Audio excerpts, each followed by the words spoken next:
I know it's been a long day. You ready to gossip a little bit? Today at TED, you've been inspired by life coaches and sociologists and scientists and culinary entrepreneurs, marine biologists. So you might think that what I do isn't so distinguished or cerebral. You might think that what you're about to hear is a little bit dirty. Yeah. I gossip. I am a professional gossip. My name is Elaine, and I talk shit for a living. So maybe my mother should have given birth to a piece of barbecue pork. While some of today's speakers were this week in the lab dividing atoms, I spent my time investigating whether or not Kate Middleton, the Duchess of Cambridge, is pregnant. Not yet. I followed up on whether or not Justin Timberlake and Jessica Biel were getting married in Italy. They did. And I watched Jennifer Aniston talk about her nipples in an interview about her engagement. And I also looked into whether or not Mariah Carey and Nicki Minaj are still calling each other nasty names backstage at American Idol. Yes, and it's totally awesome. Movie sets, movie premieres, the red carpet at the Oscars and at Cannes, the after party, that's my workplace. That's my lab. And that's where I observe celebrities in their habitat. Think of modern celebrity as an ecosystem. Let's call him Tom. Tom, the celebrity, cannot exist in a vacuum. He needs a team of people assisting him with his career: publicists, agents, makeup artists, hairstylists. They're there to help him with his career because talent is not enough these days. Tom has to be likable. He's got to be marketable. Tom is for sale to the movie studios and the TV networks. So Team Tom sells Tom by engaging the media and also the paparazzi. Yes, those paparazzi are a vital part of this ecosystem too, because they take the pictures and the press delivers the pictures to the fan. That's you. You are a critical part of this ecosystem because you create the celebrity. The celebrity depends, Tom depends on you to secure his status as a celebrity. So you see, the fan, Tom, the paparazzi, the publicist, all these components function together concurrently, like any ecosystem, to support modern celebrity. You take one element away, and it all falls apart. So why is this ecosystem important? Why do we care about Tom? My job as a professional gossip is to study the celebrity ecosystem the way a scientist might study the marine ecosystem, to understand how organisms react to one another and how those relationships impact our environment. I study the celebrity ecosystem to understand social culture, to understand social behavior, to understand humanity, to understand ourselves. That is the function of gossip. Gossip, then, is good. Gossip is knowledge. Gossip is immortal. Gossip is historical. Egyptian hieroglyphics are widely believed to be the oldest written language. You did not expect me to go there. So researchers at California's Rosicrucian Egyptian Museum have been studying hieroglyphic content that they found to be remarkably similar to what you might be reading at the newsstand waiting to pay for your bananas at the grocery store. One 5,000-year-old text tells the story of a king who would check in on one of his army generals in the middle of the night quite often. They were not discussing military strategy. The text specifies that the king resided in a home where, quote, there was no wife. So let me spell it out for you. The king and the army dude were allegedly having sexual relations. You could sub in John Travolta and a masseur into that story, and no one would know the difference. Another really juicy piece of ancient gossip is found from the drawings around the temple of Queen Hatshepsut. Rumor has it the queen enjoyed an intimate relationship with one of her advisors. Now, it was never confirmed whether or not they were having an affair, but hieroglyphics found in the servants' area of the archaeological site depicted a royal female engaged in unmistakable physical contact, erotic contact, with a non-royal male. So it's kind of like, did Brad and Angelina have an affair on the set of Mr. and Mrs. Smith? Ask the crew. The crew always knows. So you see, those old Egyptians, they love talking shit too. They love talking shit so much they carved it in stone. And this kind of ancient storytelling is everywhere. It's in tablets and old scrolls. It's on papyrus and pyramid walls. And we learned about the ancient Egyptians through their hieroglyphics. Many, many years from now, our successors will learn about us through our hieroglyphics, the tabloids. They too tell a story. Celebrity gossip is storytelling, and as we've seen from the hieroglyphics, those stories are valuable in providing future generations with an understanding of who we are, and with us with an understanding of where we are right now. Okay, so then why are we so ashamed of gossip?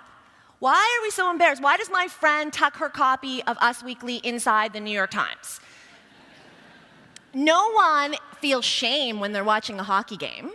No one feels embarrassed when they're reading up on football statistics, but gossip, celebrity gossip, it's regarded as a distraction for degenerates, a frivolous preoccupation that has no merit, when perhaps it's more important to the study of our social culture than any sport.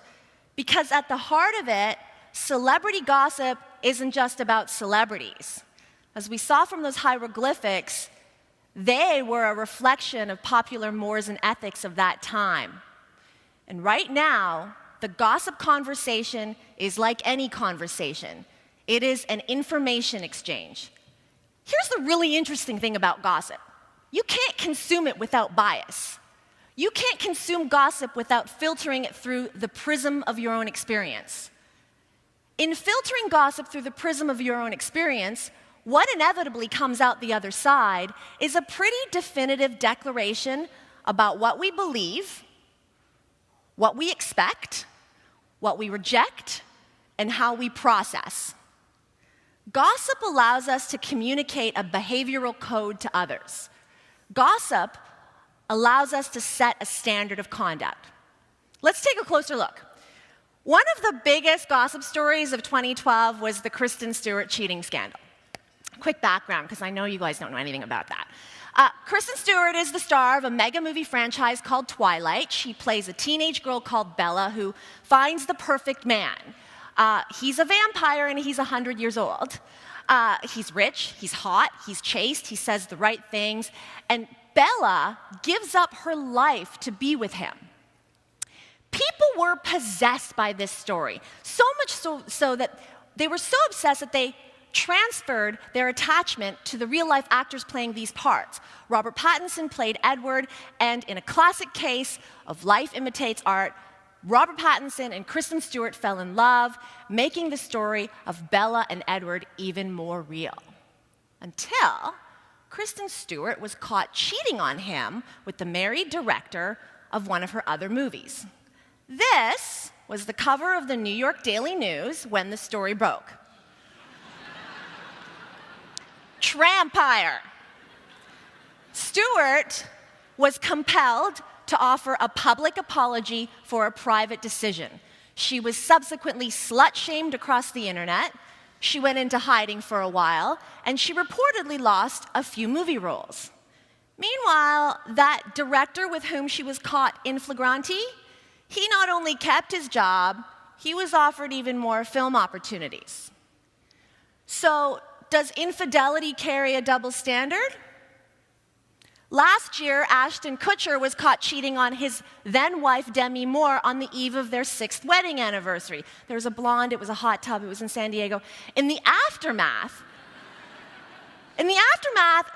Kutcher was offered a contract extension on the show 2.5 Men, making him the highest-paid actor on television.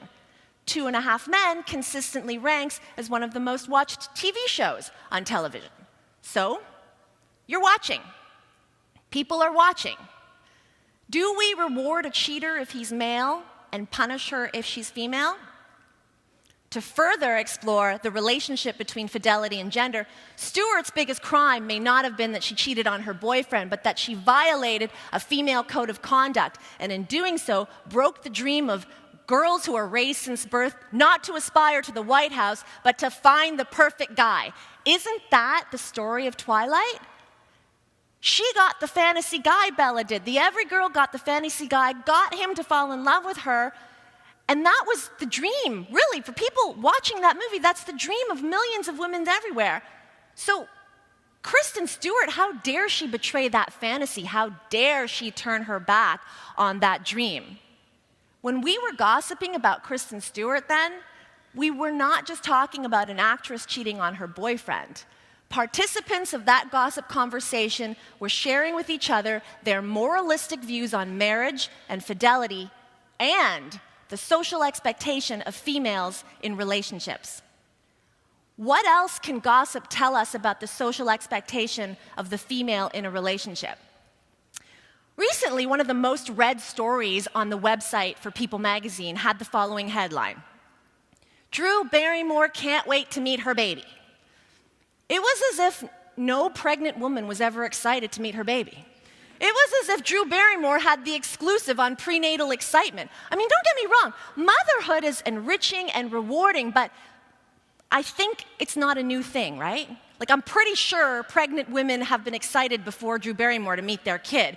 But for some reason, women cannot get enough of other women having babies. Celebrity websites, the most popular sections on them oftentimes are the celebrity baby section. It's the same reason why Jennifer Aniston has already been pregnant 8 times this year. Being a mother of a baby has never been more interesting. Jessica Alba has a baby and suddenly she's an authority on baby food. A C-list reality show celebrity has a baby and everybody wants to interview her. Snooki from the Jersey Shore has a baby and suddenly she's not the girl who peed on a dance floor in a dance club. She's a new Madonna floating on a cloud of hairspray and self-tanner. Motherhood is the ultimate whitewash. Motherhood in the celebrity ecosystem right now is a grand slam. It is the most newsworthy and often redeeming accomplishment a woman can achieve. So, like, is this new, this reproductive system thing, or what? No, but for some reason we seem to be fixated on celebrities having moms, becoming moms, doing something that women have been doing forever. Now, is this just gossip, or is it a reflection of a greater social trend? Outside of Hollywood, mommyhood has never been more popular. The mommy blogger is an actual profession now. So when we gossip about celebrities becoming moms, and when we reward them for becoming moms, what does that say about the attitudes about women in our society? What does that say about the roles that we're most comfortable seeing women occupy in our society? And what does it say about our society that the guy who did this, he went on to top the Billboard charts, that's sales, and win a Grammy this year, and get his girlfriend back? It's been 3 years since Chris Brown assaulted Rihanna. Apparently, they're hooking up undercover and thinking about reconciling and coming out in public again. It's a big story. Is this just a gossip story, their reconciliation? Or is this reconciliation of theirs a reflection of society's attitude about violence towards women? Many women go back to the men who abused them. Rihanna's story is not unique. And Rihanna is not the only person who's forgiven Chris Brown. The recording industry has forgiven Chris Brown. He just won a Grammy. The fans are supporting Chris Brown. He's selling records, they're seeing his shows, they're watching his videos. They've elevated him to a level of fame that he's never had before. Who are they, these fans? You know them. They're your sons and daughters and granddaughters, neighbors, nephews. They're people you live with in your community. They're people you raised. They are us. So in 500 years, when they see that we turned this into this, Will we be judged as the society that celebrates a guy who beats a girl? Or will we be celebrated as a society that forgives a guy who beats a girl? And if we are a society that forgives a guy who beats a girl, do we have the same level of compassion for a guy who secretly wants to have sex with another guy? Let's go back to that 5,000-year-old text in the story about the Pharaoh and his army general and their midnight visits. The modern equivalent? Magazine cover after magazine cover this year alleging that John Travolta for years was hitting on male massage therapists. This is Vinnie Barbarino. This is Danny Zuko. This is Tony Manero. This is the badass criminal in Pulp Fiction, Vincent Vega. He shoots guns, he flies planes, he swaggers. John Travolta has made a career out of conventionally masculine roles. And the fear in Hollywood is that for actors like Travolta who fit traditional male stereotype, should they come out as homosexual, we, the audience, would have a harder time believing them in their roles. So, is this really about John Travolta? Or is this about us and our definition of masculinity as it relates to sexual orientation? Is a male actor less convincing as an action hero if he's not sharing a bed with a woman? Is a man less of a man if he would rather sleep with a man? Would we rather a man put a fist to a girl's face than his mouth to another man's mouth? To gossip about John Travolta is to search for the answers to these questions. And the way that you answer these questions tells me more about you than it does about John Travolta. In the last 15 minutes, we've talked about marital convention, fidelity, feminist regression or progression, social violence, and sexual orientation. We just got real, yo. And all within the context of celebrity gossip. How then can gossip not be considered academic? Gossip is anthropology. Celebrity gossip is the conversation that exposes who we are. Celebrity gossip is a reflection of modern human behavior and culture. It is a reflection of a current standard of morality. And in observing the changing nature of morality, gossip is the play-by-play of our social evolution, just like the hieroglyphics were a play-by-play into an ancient world. That's why I crusade for gossip. That's why I'm here today to tell you that the next time you want to talk about Tom Cruise and whether or not Scientology brainwashed him, or if you leave here and you say to yourselves, that bitch does that for a living, great, go, gossip about that. Know that you are carrying on a human convention that's been around for thousands of years and will continue for even more in providing valuable insight into who we are and where we're going. Go forth and gossip. Thank you.